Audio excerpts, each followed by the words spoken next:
Hi guys, maayong adlaw kaninyong tanan. So karon guys, mutambong day ko sa Parents Day sa akong anak. So karon nagandam na ko sa iyahang pamahaw kay sayo man ang ilang Parents Day.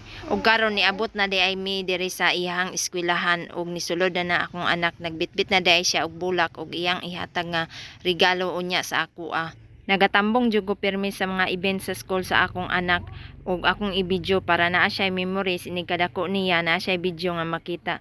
Ako aday ning gidala po ng akong anak nga gamay kay naga-breastfeed man ni sa ako So naa nami sa gym karon og mao ni akong anak nagpila pa day mi diri kay maglista pa man kay naaman sila parapol pod may na lang di ay makadaog ta. So daghan kayong mga parents nag-attend ani nga time. Nagsugod na di ay ang program ani ug gi-welcome ang mga parents sa pagtambong sa Parents Day sa ilang mga anak ug gi-instruksyonan sila kung say buhaton kada grade level na ay mo represent na mo kanta.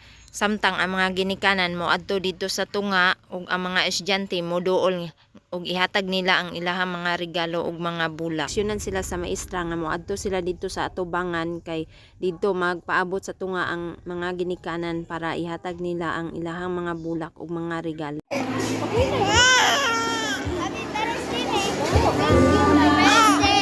Ug maora ni akong vlog. Salamat sa pagtan-aw. Bye.